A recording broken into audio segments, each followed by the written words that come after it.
दोस्तों आप सभी का हमारे YouTube चैनल परीक्षा खैराना में स्वागत है। दोस्तों आज मैं आपके लिए यूपी बोर्ड 10th क्लास का हिंदी का एक मॉडल पेपर के रूप में जो 2025 के कुछ ऐसे क्वेश्चन हैं जो आपके एग्जाम में आने वाले हैं, उन्हीं को थोड़ा सा हम बताने के लिए इस वीडियो को बना रहे हैं। आप वीडियो को अंत तक जरूर देखें और वीडियो को जरा भी स्किप ना करें। ये आपके लिए बहुत ही मोस्ट इंपोर्टेंट होने वाली है।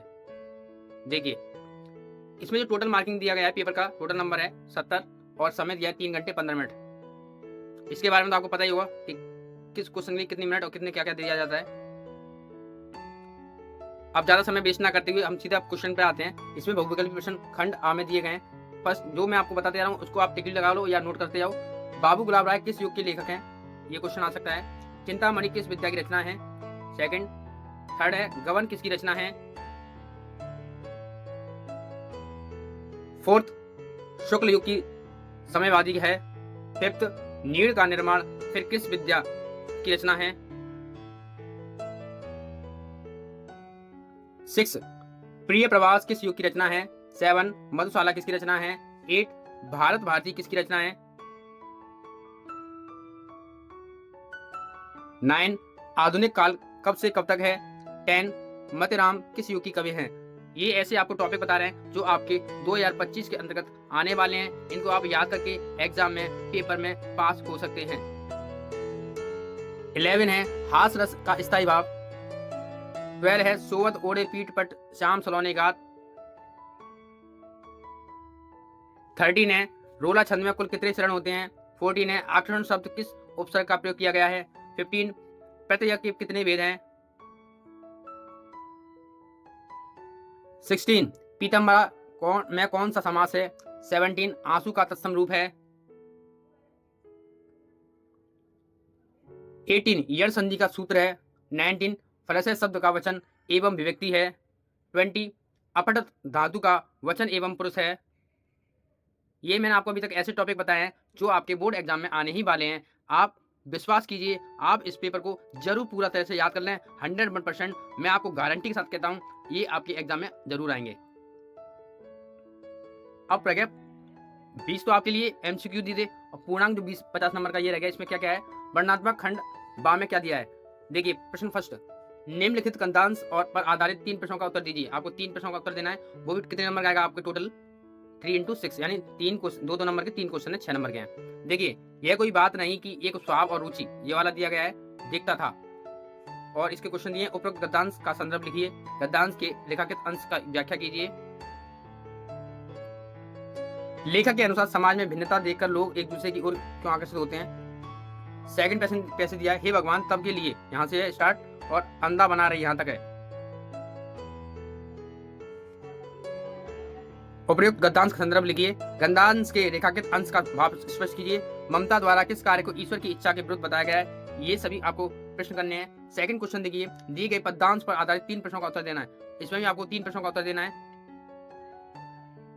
पैसे देखिए, चरण कमल बंदो हरे हाई, ये यहाँ से स्टार्ट है और यहाँ तक है। बार बार बंदो ती पाई, यहाँ तक है। इसके भी 3 क्वेश्चन दिए। उपरोक्त पद्यांश का संदर्भ लिखना है आपको, रेखांकित अंश की व्याख्या लिखनी है, उपरोक्त पंक्तियों में कौन सा अलंकार है ये सभी लिखना है। इसके अलावा आप ये भी लिख सकते हो, सुनी सुंदर वैन सुधार स्थान है, यहाँ से स्टार्ट है और इसका डेट टेस्ट करके बनाएंगे आप। तो विगसी मनु मंजुल कज कली,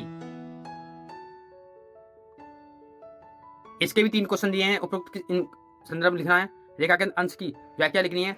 अनुराग तड़ाग तथा मनु मंजल कंज कली में कौन कौन सा अलंकार ये बताना आपको। क्वेश्चन नंबर 3 देखिए, दिए गए संस्कृत गद्यांश में किसी एक संदर्भ का सहित हिंदी में अनुवाद करना है। ये ऐसा एक आपको श्लोक दिया जा रहा है, उसको आपको हिंदी में ट्रांसलेट करना है। आपको टोटल नंबर मिलने वाले हैं, इसका 5 नंबर मिलने वाले हैं। एक नगरी भारतीय संस्कृति ये करके है, आप इसको नोट कर लेना और टिक लगाना, ये आपका बोर्ड एग्जाम जरूर आएगा। इसके अलावा अथवा या तो ये कर सकते हो या ये वाला कर सकते हो, मानव जीवन से संस्करण संस्कृति डैट डैश सर्वम अस्मांग संस्कृति, इसको कर सकते हो। या 4th क्वेश्चन देखिए, दिए गए संस्कृत पदांश में किसी एक संदर्भ का सहित हिंदी में अनुवाद कीजिए। मान हितवा पियो भवती डैट डैश हितवा सुखी भवेते, इसका आपको संस्कृत में पद्यांश में किसी एक संदर्भ लिखना है।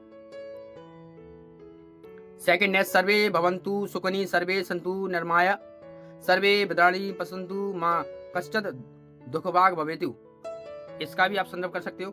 इसके बाद आप क्वेश्चन नंबर 5 देखिए, अपने पठित खंड काव्य के आधार पर निम्नलिखित प्रश्नों में से किसी एक का उत्तर देना है। तो टोटल कितने नंबर का है? 3 नंबर का है। मुक्तिदूत में से दिया गया क्वेश्चन, मुक्तिदूत खंड काव्य के आधार पर गांधी जी के चरित्र बताना है। आपको मुक्तिदूत में गांधी जी का चरित्र बताना है। सेकंड बार में देखो, मुक्तिदूत खंड काव्य के चतुर्थ सर्ग के कथात्मक अपने शब्दों में लिखने हैं। सेकंड देखिए, ज्योति जवाहर खंड काव्य की कथा वस्तु संक्षेप में लिखना है, या ज्योति जवाहर खंड काव्य के आधार पर जवाहरलाल नेहरू के चरित्र बताना है। और इसी तौर पर क्या कहा जाता है कि मेवाड़ मुकुट खंडवाक्य के द्वितीय सर्ग लक्ष्मी का सारांश लिखिए। सेकंड है, मेवाड़ मुकुट खंड काव्य के आधार पर दौलत का चरित्र चित्रण करना है। या तो आपको महात्मा गांधी का या आपको दौलत चरित्र चित्रण करना है, इनमें से कोई भी कर सकते हैं आप।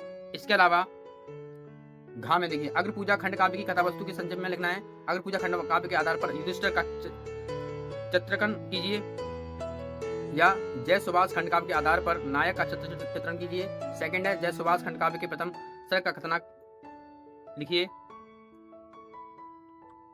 आगे मातृभूमि के लिए खंड काव्य के संकल्प का सारांश लिखिए।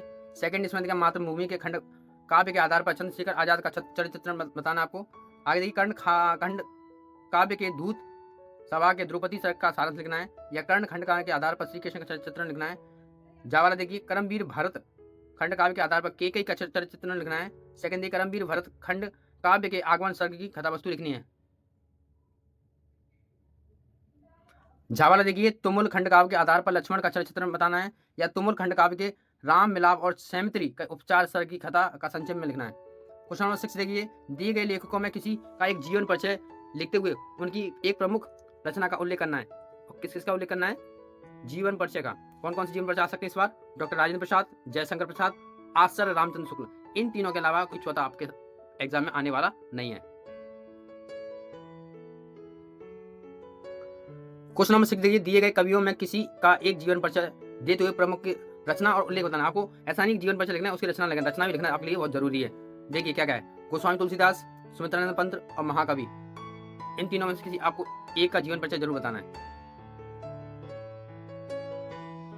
क्वेश्चन नंबर 7 देखिए, अपनी पाठ्य पुस्तक में तटस्थ कोई एक सुलेख लिखिए जो इस प्रश्न पत्र में ना आया हो। कहने का मतलब आपको कोई ऐसा श्लोक लिखना है जो इस पेपर में नहीं दिया हो, जो आपका बोर्ड पेपर आए, बोर्ड एग्जाम में जो पेपर में आए, कोई भी श्लोक आए, वो श्लोक आपको वापस नहीं लिखना, कुछ नया लिखना है।